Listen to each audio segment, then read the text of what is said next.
Sean todos ustedes bienvenidos a esta nueva entrega, Trastornos Nutricionales en Pediatría.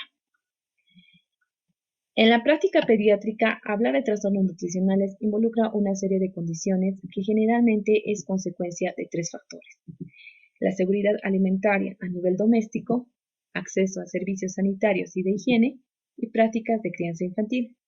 Por ejemplo, una madre con recursos económicos que sabe cuidar de sus hijos y a la que se le permite hacerlo, puede utilizar con frecuencia alimentos y los servicios sanitarios disponibles para lograr que sus hijos estén bien nutridos. Pero si una comunidad que dispone de recursos alimentarios y sanitarios, pero la madre no accede a las vacunaciones o no sabe cómo añadir alimentación complementaria adecuadamente a la dieta de sus hijos, estos podrían sufrir desnutrición u obesidad. El término malnutrición comprende ambos extremos del espectro de la nutrición, de la desnutrición, que corresponde al bajo peso, retraso del crecimiento, pérdida de peso y déficit de micronutrientes, hasta el sobrepeso. Muchos malos resultados nutricionales comienzan antes del nacimiento y se manifiestan como bajo peso al nacer, siendo las principales causas la prematuridad, más importante en países desarrollados, y el retardo de crecimiento intrauterino en países en desarrollo. La desnutrición proteico-energética es un flagelo que afecta alrededor de 20 millones de niños en el mundo.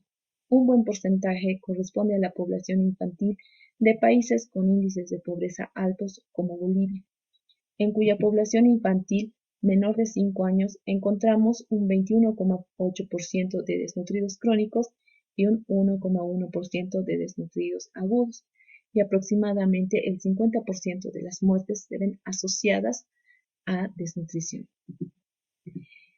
El mayor riesgo de la desnutrición se produce durante el embarazo y los primeros 2 años de vida. Los efectos de este daño precoz sobre la salud, el desarrollo cerebral, la inteligencia, la educabilidad, la productividad, son potencialmente irreversibles. ¿Y cuáles son estos factores de riesgo que han de contribuir a esta entidad? Son mujeres embarazadas y lactantes con deficiente consumo de calorías y proteínas, que además tienen infecciones asociadas no tratadas que causarán el bajo peso al nacer. Madres con poco tiempo para cuidar a sus hijos o de sí mismas durante el embarazo, principalmente cuando trabajan. Madres que desechan el calostro por costumbre o cultura. Niños que reciben alimentación diferente a la leche materna antes de los 6 meses. Por ejemplo, cuando inician la fórmula maternizada durante la lactancia. Niños que reciben alimentación complementaria demasiado tarde, cuando no inician la alimentación complementaria a los 6 meses. Niños menores de 2 años que reciben poca comida, alimentos que no tienen densidad calórica, cuando el consumo de la dieta es inadecuado. Cuidadores no saben cómo alimentar a los niños durante y después de la diarrea o la fiebre, o la mala higiene de los cuidadores que contaminan los alimentos. Medición de la desnutrición. El estado nutricional se valora con frecuencia en función de la antropometría. Para esto contamos con los índices de talla para la edad, que nos denotan la malnutrición crónica. Esto nos muestra o refleja el impacto acumulativo de acontecimientos pasados que causan el retraso del crecimiento. Por lo tanto, tendremos un niño pequeño para su edad. El peso para la talla nos denotará la malnutrición aguda, probablemente un niño emaciado. Esto refleja la situación actual del paciente. Hay una disminución del tejido graso magro y se asocia a pérdidas rápidas, con frecuencia asociado a procesos infecciosos agudos. Aquí no se afecta la talla, por lo tanto tendremos probablemente un niño muy delgado, pero con una talla normal. Y el peso para la edad, que es el indicador global de la desnutrición, generalmente tomado en cuenta para menores de 2 meses. Otras medidas que se pueden utilizar, principalmente en emergencias, es el perímetro de la parte media del brazo, que mide la circunferencia del círculo integrado por el húmero el paquete vasculonervioso, los músculos bíceps, braquial, tríceps con sus aponeurosis, la grasa subcutánea y la piel. Por consiguiente, resulta idóneo porque refleja los efectos de la malnutrición energético-proteica sobre el tejido muscular y la grasa, así como los excesos de energía acumulada en la obesidad. Otro que debemos tomar en cuenta es el índice de masa corporal, que es relación o índice de Kellett. Es un índice ponderal que relaciona el peso con alguna potencia de altura. Es el más recomendable. Diversos estudios han demostrado que el índice de masa corporal tiene una considerable correlación con la adiposidad en los niños, lo que lo convierte en un índice adecuado de adiposidad para su utilización en pediatría. Y su fórmula es peso en kilogramos sobre talla en metros al cuadrado. Desnutrición aguda grave o desnutrición proteico-calórica. El déficit de un único nutriente es un ejemplo de desnutrición o malnutrición, pero que generalmente se acompaña de un déficit de otros nutrientes.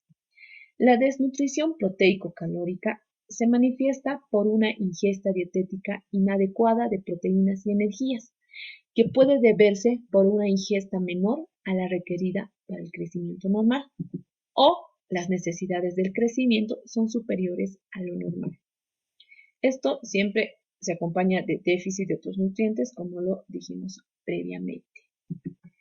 Históricamente, se tomaron en cuenta las formas graves de desnutrición: el marasmo, Kwashiorkor, el Kwashiorkor marásmico. Las tres tienen características clínicas y metabólicas diferenciadas, pero también tienen varias características solapadas, como por ejemplo, una baja concentración de albúmina, que con frecuencia se consideraba una manifestación de la desnutrición edematosa, pero también se ha visto que es frecuente en niños con desnutrición no edematosa. Hablemos del marasmo. El marasmo o desnutrición no edematosa con emaciación grave, que es secundaria a la ingesta inadecuada de energía o ingesta inadecuada de energía y proteínas. La falta de ganancia de peso e irritabilidad seguida de pérdida de peso y letargo hasta que se produce la emaciación. Se caracteriza por esos signos de sintomatología. Como aquí podemos ver en la imagen, a ver, acá, la piel, como pueden ver, se ve arrugada y flácida, pierde su turgencia, conforme desaparece la grasa subcutánea. La pérdida de grasa de la zona de las mejillas se produce con frecuencia de forma tardía en la evolución de la enfermedad. Por tanto, la cara del lactante puede mantener una apariencia relativamente normal en comparación con el resto del cuerpo, pero también y finalmente se encoge y se acartona. Los lactantes a menudo presentan estreñimiento, pero pueden tener diarrea del ayuno con deposiciones escasas, frecuentes con moco. Y el abdomen puede estar distendido, como en este caso, o plano, que mostrará un patrón intestinal fácilmente visible. Como pueden ver, existe una atrofia muscular y esto nos llevará a la hipotonía. Conforme progresa la entidad, la temperatura generalmente disminuye por debajo de lo normal y el pulso se ralentiza. En el Kwashiorkor existe una malnutrición edematosa, que es secundaria a la ingesta inadecuada de proteínas. Sus manifestaciones iniciales son vagas, se da obnubilación, apatía e irritabilidad, pero cuando el Kwashiorkor es avanzado, existe falta de crecimiento y de energía, pérdida de tejido muscular, aumento de la susceptibilidad a infecciones, vómitos, diarrea, anorexia, flacidez del tejido subcutáneo y edema. El edema generalmente se desarrolla de forma precoz y puede mascarar la incapacidad para ganar peso. Con frecuencia está presente en los órganos internos antes de que se reconozca en la cara y las extremidades. La hepatomegalia puede producirse de forma precoz o tardía en la evolución de la enfermedad. Es frecuente la dermatitis con oscurecimiento de la piel en las áreas irritadas, pero a diferencia de la pelagra, no en las zonas expuestas. Además, puede producirse despigmentación tras la descamación de estas zonas o puede ser generalizada. El pelo es escaso, fino, puede existir a la vez alopecia y existen áreas con pelo oscuro y aparecen mechas rojas o grises a la vez. Cuando ya es un estadio avanzado, se produce el estupor, coma y la muerte. ¿Cuáles son las manifestaciones clínicas de la desnutrición aguda grave? Vamos a ir por segmentos. Por ejemplo, en la cara existirá una cara de luna llena en el kwashiorkor por el edema y una cara simiesca en el marasmo. Los ojos existirá en ambos casos la sequedad ocular, palidez conjuntival, las manchas de Bitot por deficiencia de vitamina A y el edema periorbitario. En la boca se encontrará estomatitis angular, queilitis, glossitis, inflamación y hemorragia de encías. Esta última es secundaria a un déficit de vitamina C. Además, también puede haber hipertrofia parotidia. Los dientes. Existe un moteado del esmalte dental y existe también un retraso de la erupción. Por eso es tan importante preguntar cuándo se produjo la erupción de los dientes. El cabello.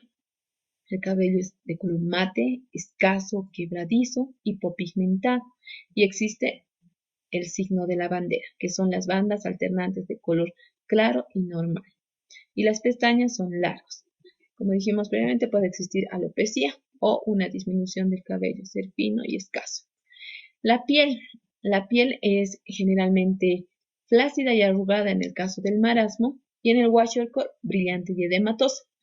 Es seca, puede existir hiperkeratosis folicular o o hipopigmentación parchada, erosiones y mala cicatrización de las heridas. A nivel de las uñas existirá o puede existir coilonychia, placas unguiales, delgadas y finas, fisuras y crestas. La musculatura. Existe una emaciación muscular clara, especialmente en glúteos y muslos. Puede existir el signo de Chauvet-Stech o de Trousseau, en caso de existir además hipocalcemia. Los huesos existen deformidades generalmente por déficit del calcio, vitamina D o vitamina C. El abdomen se halla distendido, puede existir hepatomegalia y asociado a un hígado graso y puede haber ascitis. O en el caso del marasmo se puede observar el patrón intestinal. A nivel cardiovascular puede haber bradicardia, hipotensión, disminución del gasto cardíaco, vasculopatía de pequeño vaso. Neurológico, retraso global del desarrollo, pérdida del reflejo rotuliano o aquileo, trastornos de la memoria. Hematológico, palidez, petequias, diátesis hemorrágica y el paciente con desnutrición presenta una conducta de letargia, apatía, se halla irritable, principalmente al ser explorado. Fisiopatología de la desnutrición grave. Existe una variabilidad entre lactantes de los requerimientos de nutrientes y en la composición corporal en el momento en el que se produce el déficit dietético. El exceso de hidratos de carbono a un niño con desnutrición no edematosa revierte las respuestas adaptativas a una ingesta baja en proteínas, lo cual produce la movilización de los depósitos corporales de proteínas y finalmente la síntesis de albúmina disminuye, lo cual produce hipoalbuminemia con edema, además de esteatosis hepática secundaria. Por lo tanto, no se debe sobrecargar con hidratos de carbono al niño desnutrido grave. Intoxicación por aflatoxina, así como la diarrea, la alteración renal y la disminución por la actividad del sodio-potasio ATPasa. ¿Cuáles son los rasgos de laboratorio de la desnutrición grave? Los valores del plasma o en la sangre. Tendremos lo que debemos solicitar son hemoglobina, hematocrito, recuento de eritrocitos, el volumen corpuscular medio, glucosa, electrolitos y para ver la alcalinidad o la acidez en sangre, las proteínas totales, transferrina, la albúmina, creatinina, proteína C, el recuento del linfocitario, serologías, frotis de sangre, gota gruesa y análisis de las heces. ¿Para qué pedimos? ¿Qué información nos aporta? La hemoglobina, el hematocrito, el recuento de eritrocitos, el volumen corpuscular medio, la información que nos va a dar será para ver el grado de deshidratación y anemia y el tipo de anemia que el paciente está intercurriendo. La glucosa, no olvidemos que en los desnutridos siempre, si es que está hipotérmico, puede haber hipoglicemia. Los electrolitos puede haber una alteración en los mismos, pudiéndose encontrar hiponatremia y el sodio nos va a dar incluso el tipo de deshidratación que va a presentar el paciente. Puede haber hipopotasemia o alcalosis o acidosis metabólica. Las proteínas totales, la transferrina y la albúmina, que nos van a dar el grado de deficiencia de proteínas. La creatinina nos denotará la función renal. La proteína C, el recuento linfocitario, las serologías nos van a dar la presencia de infecciones bacterianas o víricas o paludismo, según el área en el que nos encontremos. Y el análisis de las heces, que nos va a dar la presencia o no de parásitos, también dependiendo del área geográfica en la que nos encontremos.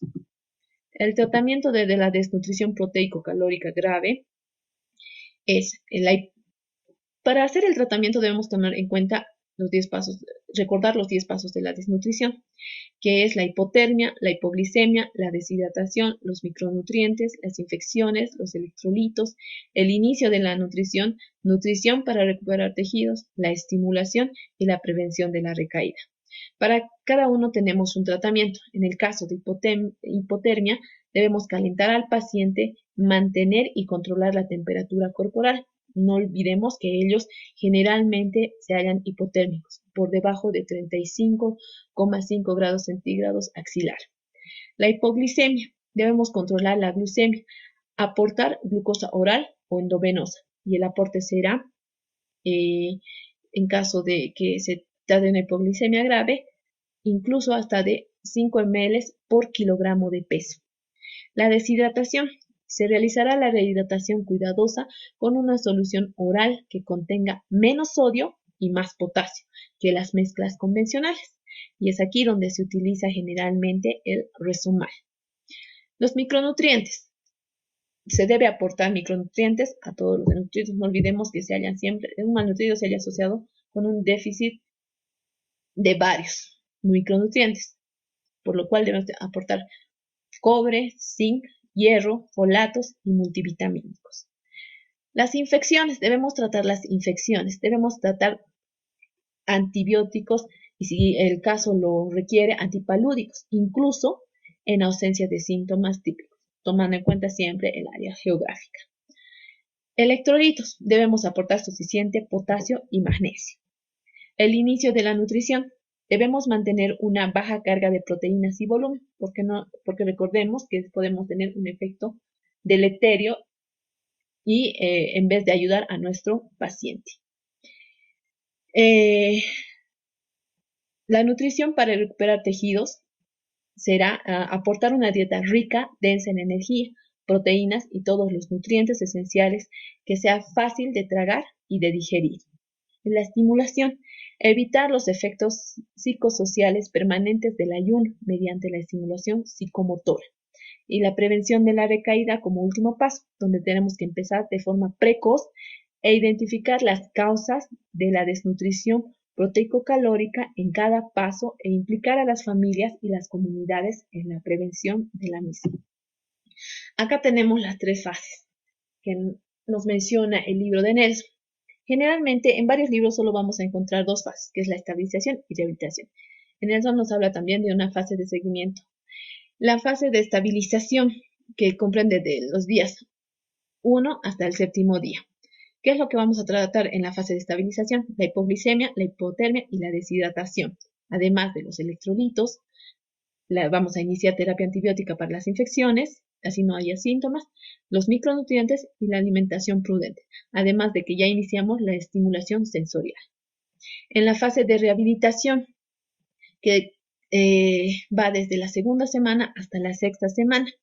Esta fase corresponde a que debemos seguir manteniendo ese equilibrio de electrolitos, debemos seguir aportando los micronutrientes, tenemos que seguir con la recuperación del crecimiento, la estimulación sensorial y ya tenemos que prepararlo para el seguimiento. Y la fase de seguimiento, que son las semanas del 7 a la 26, seguimos con la recuperación del crecimiento y la estimulación sensorial del paciente.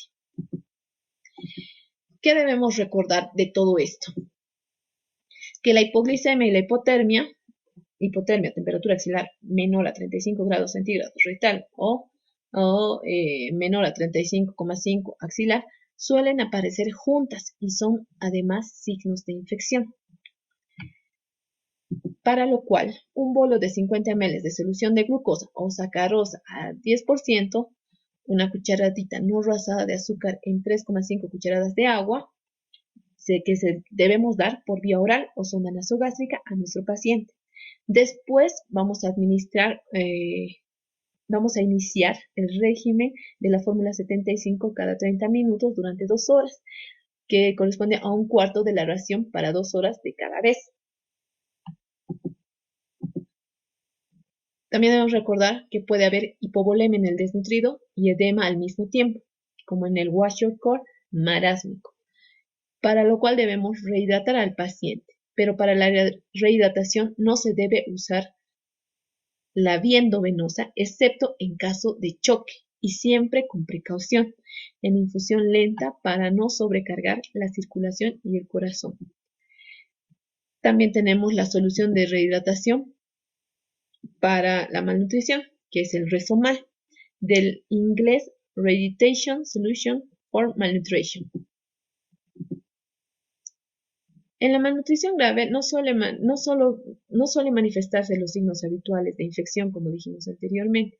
No puede existir fiebre, más lo contrario, puede haber hipotermia, y son frecuentes los casos de infección oculta. Por lo tanto, en el momento del ingreso, se debe administrar sistemáticamente antibióticos de amplio espectro al paciente. También debemos recordar que todos los niños con malnutrición grave presentan carencias de vitaminas y minerales. Muchos padecen anemia, pero no se debe administrar hierro desde el principio del tratamiento, sino debemos esperarnos a que el niño tenga un buen apetito y empiece a aumentar el peso. Generalmente esto sucederá posterior a la segunda semana. ¿Por qué? Porque el hierro, en vez de mejorarlo, lo puede agravar y puede agravar las infecciones. También debemos administrar lo que es la vitamina A por vía oral el primer día, 200.000 unidades internacionales a los niños mayores de 12 meses y 100.000 unidades internacionales a los niños entre 6 y 12 meses y 50.000 unidades internacionales a niños entre 0 a 5 meses. Otro trastorno de la nutrición es el sobrepeso y la obesidad. Es un problema de salud pública con alto riesgo de complicaciones en la infancia. Existe un aumento de la morbimortalidad a lo largo de toda la vida adulta. El riesgo de los niños varía en función del nivel socioeconómico, raza, nivel educativo de la madre, el sexo y la raza. El sobrepeso y la obesidad.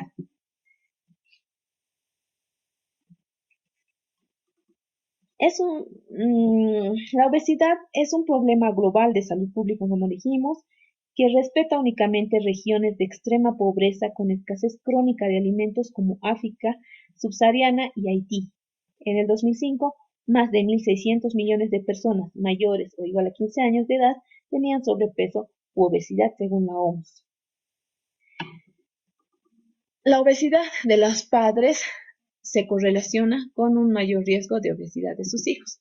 Los factores prenatales también influyen en la obesidad, como ser cuando hay una ganancia de peso durante el embarazo, cuando hay mayor peso al nacer, cuando la madre es acusada con diabetes gestacional o existe una restricción de crecimiento intrauterino.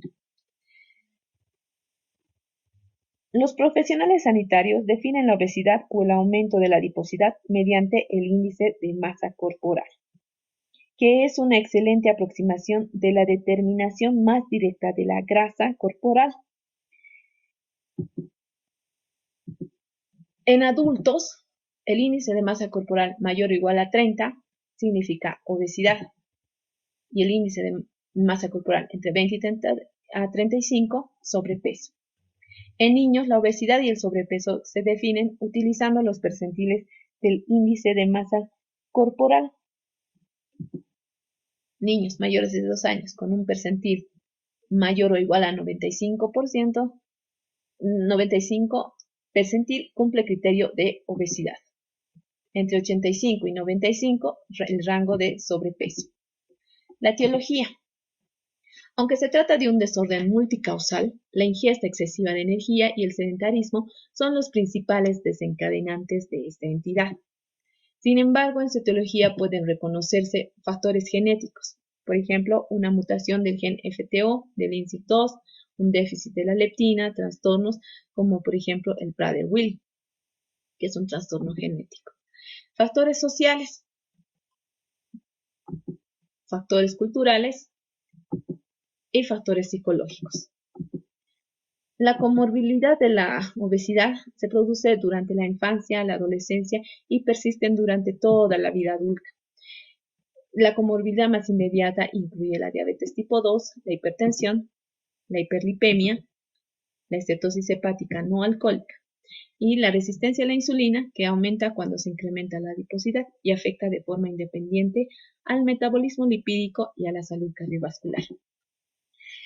Si bien en pediatría aún no está definido lo que es el síndrome metabólico, se debe conocer el mismo según que se toma en cuenta en mayores de 10 años, donde se tomará en cuenta el perímetro de la cintura, los triglicéridos, el HDL colesterol, glucosa en ayunas y la tensión arterial. 3 de los criterios de los siguientes nos dan un síndrome metabólico. Por ejemplo, de 10 a 16 años, si tenemos un perímetro de cintura igual o mayor al percentil 90, más triglicéridos mayor o igual a 150 miligramos de decilitro, y un HDL colesterol menor a 40 miligramos de decilitro, podemos hablar de que nuestro paciente sí ya tiene un síndrome metabólico. O, por ejemplo, otro caso, en un niño mayor o igual a 16 años, cuando tiene una presión arterial igual o mayor a 130-85 milímetros de mercurio, o su HDL, en el caso de varones, está menor a 40 miligramos de decilitro, o en el caso de las mujeres, menor a 50 miligramos de decilitro, más un perímetro de cintura 94 en varones y 80 en mujeres, podemos decir de que nuestro paciente tiene un síndrome metabólico. Y lo vuelvo a recalcar. En menores de 10 años, cuando el perímetro de cintura mayor al percentil 90, se deben valorar antecedentes familiares de riesgo de síndrome metabólico, si no es poco fiable. La evaluación. Se debe hacer un análisis de la gráfica del crecimiento, que nos va a mostrar la gravedad, la duración y la cronología del inicio de la obesidad. Debemos analizar la trayectoria del índice de masa corporal para determinar cuándo comenzó la obesidad. Si fue durante la lactancia, durante el rebote de adiposidad, la adolescencia, que todo esto va a poner de manifiesto problemas endocrinos que con frecuencia se producen con un enlentecimiento del crecimiento lineal. La evaluación también debe considerar causas médicas de la obesidad, patrones familiares, como ser la alimentación, la nutrición, la actividad física. También debemos hacer en el momento de la recepción del paciente una historia clínica minuciosa. Los antecedentes familiares se centrarán principalmente en la adiposidad y trastornos asociados. La exploración física, que debe ser muy minuciosa igual, y las pruebas complementarias que deben orientarse según la necesidad, como habíamos indicado previamente.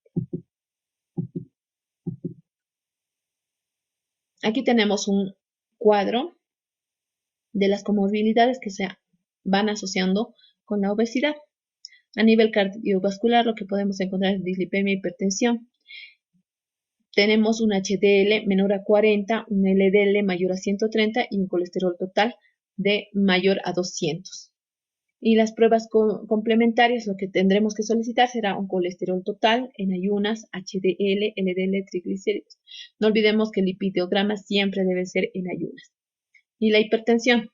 Síntomas posibles que es que encuentres una presión arterial sistólica mayor a 95%, para sexo mayor al percentil 95, según para el sexo, edad y talla.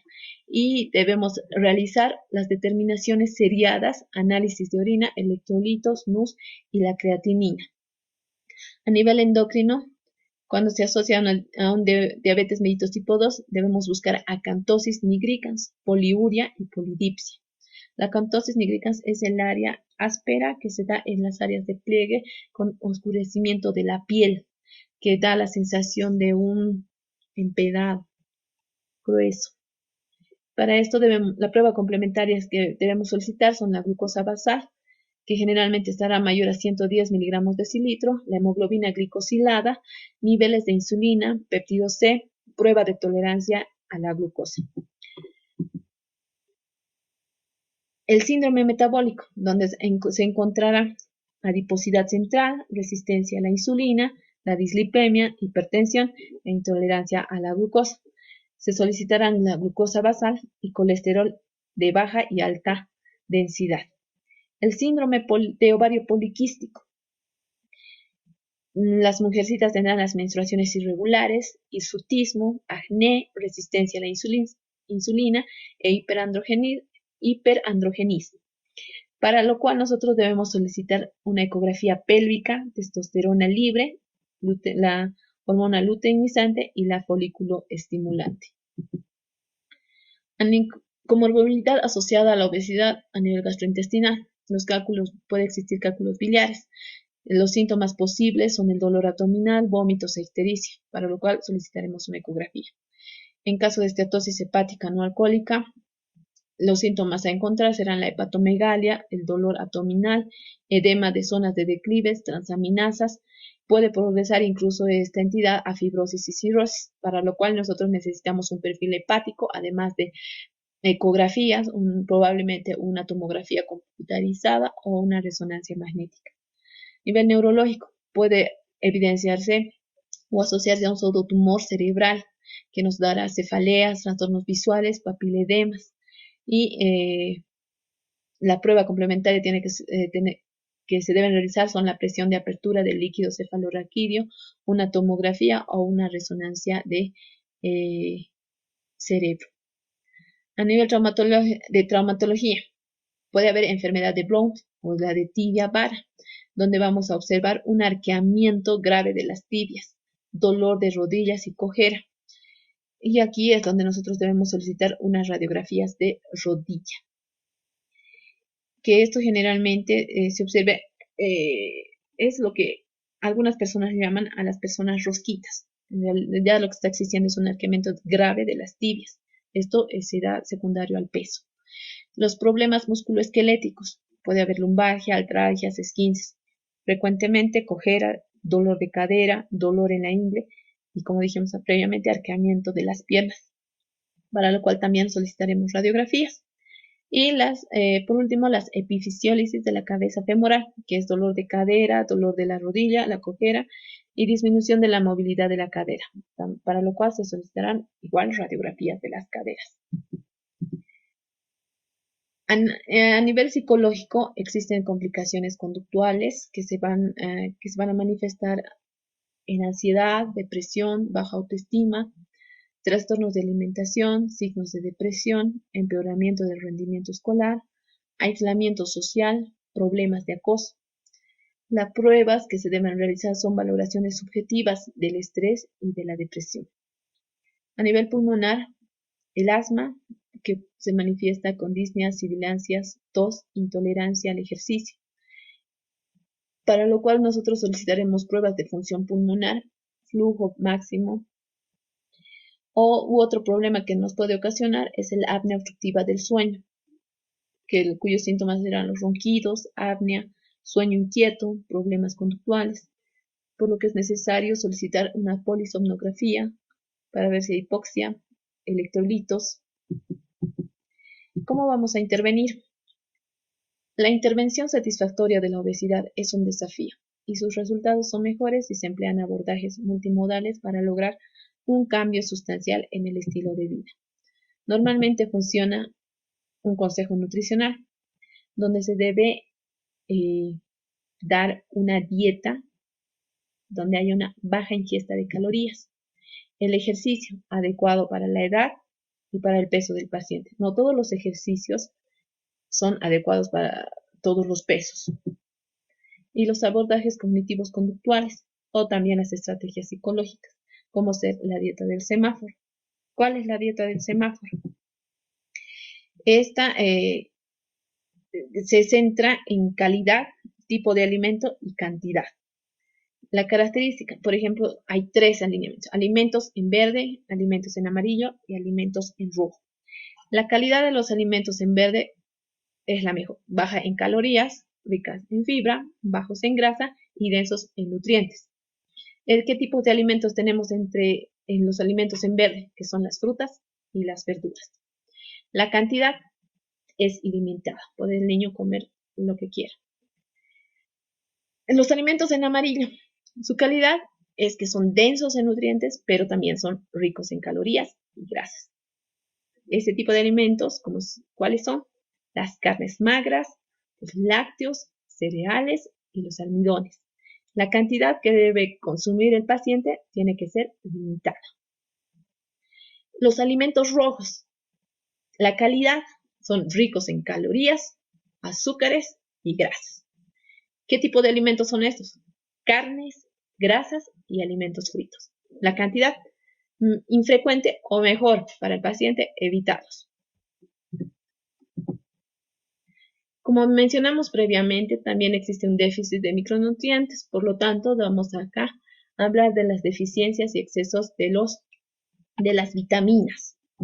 La vitamina A, retinol, es esencial para la visión, para la proliferación y diferenciación celular, principalmente en epitelios, crecimiento, funciones del sistema inmunológico, y su deficiencia se asocia a fotofobia, xeroftalmia, conjuntivitis o ceguera definitiva, que se asocia a ceguera definitiva, y la queratinización de piel y mucosas, además del retraso en el crecimiento y mayor susceptibilidad a infecciones.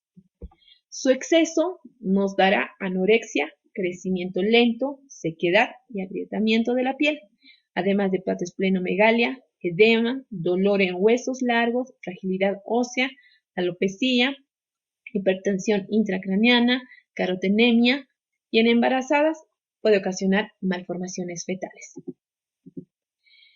Las recomendaciones diarias van desde el nacimiento incluso. Desde el 0 a 1 año recibe 400 a 500 microgramos, a los 3 años 300 microgramos, de 4 a 8 años puede recibir 400 microgramos, de 9 a 13 años 600 microgramos y de 14 a 18 años 900 microgramos en el varón y 700 microgramos en la mujer. ¿Cuáles son las fuentes de la vitamina A?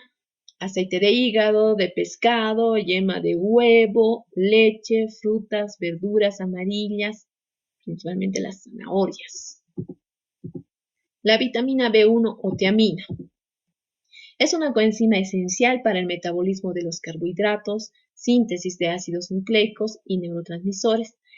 Se recomienda que a menores de 1 año la ingesta sea de 0,4 miligramos día, otras edades entre 1 y 2 miligramos por día. Su deficiencia puede causar el beriberi, que va a incluir alteraciones neurológicas como confusión, ataxia, oftalmoplegia, debilidad y parálisis, o alteraciones cardiovasculares, donde habrá taquicardia, cardiomegalia, insuficiencia cardíaca.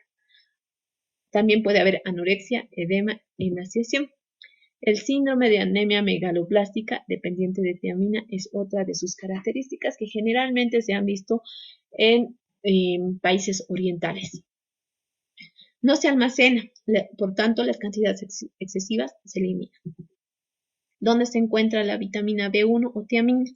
En cereales, vísceras, carnes magras, leguminosas, almendras, nueces. Hablemos de la vitamina B2, la riboflavina. Es esencial para el metabolismo de sustratos de energía. Está recomendada en lactantes 0,3 miligramos día y en niños de 0,6 a 1,2 miligramos día. Su deficiencia puede causar glossitis, fotofobia, lagrimeo, vascularización corneal, retraso del crecimiento y queilositis. No se almacena tampoco y las cantidades excesivas se eliminan. Se encuentran en el hígado, cereales, vísceras, carnes, productos lácteos, aves, verduras. La vitamina B6 o piridoxina es cofactor enzimático que cataliza reacciones de los aminoácidos, ácidos nucleicos, glucógeno y lípidos. Se recomienda en menores de 7 meses de 0,2 miligramos día y en mayores a esta edad de 0,9 miligramos día. Su deficiencia nos va a ocasionar irritabilidad, convulsiones, anemia hipocrómica, retraso del crecimiento, oxaluria y no se almacenan las cantidades excesivas o sea que no se almacena y todo lo excesivo se elimina. Se encuentran en la carne de pollo, pescado, arroz, trigo, avena, soya, maní, hígado, nueces, en la papa, en los plátanos. La vitamina B12 o cobalamina actúa como cofactor en el metabolismo de lípidos e hidratos de carbono y es importante para la conversión de la homocisteína en metionina y el metabolismo del ácido fólico. Está recomendado que menores de 1 año tengan un consumo de 0,5 microgramos día, de 1 a 3 años de 0,9 microgramos día, de 4 a 8 años de 1,2 microgramos día, de 9 a 13 años de 1,8 microgramos día y de 14 a 18 de 2 a 4 microgramos día. Su deficiencia va a causar anemia megaloblástica, irritabilidad, retraso y regresión del desarrollo, movimientos involuntarios, además de hiperpigmentación. Tampoco se almacena y las cantidades excesivas se eliminan. Se encuentra principalmente en vísceras, mariscos, aves, yema de huevo, leche y cereales. El ácido fólico. Este elemento actúa como coenzima en el metabolismo de aminoácidos y nucleótidos, como receptor y donante de unidades de carbono. Se recomienda en menores de 1 año de 80 microgramos día, de 1 a 3 años 150 microgramos día, de 4 a 8 años de edad de 200 microgramos día, de 9 a 13 años de 300 microgramos día y de 14 a 18 años 400 microgramos día. Su deficiencia ocasionará anemia megaloblástica, retraso del crecimiento, glossitis, defectos del tubo neural en la descendencia. Tampoco se almacena y las cantidades excesivas se eliminan. Se encuentra en cereales, legumbres, verduras de hoja verde, cítricos y papaya. La vitamina A o ácido ascórbico. Vitamina C o ácido ascórbico. Perdón por la imagen, error de dedo. Tiene acción antioxidante útil en la cicatrización, reacciones alérgicas, sistema inmunológico, metabolismo del colesterol, aumenta la absorción del hierro inorgánico cuando se ingieren juntos. Su deficiencia ocasiona el escorbuto, cuyos síntomas serán la irritabilidad, dolor y edema en las piernas, hemorragia gingival, petequias, equimosis, hiperkeratosis folicular, además de que existirá una mala cicatrización de heridas.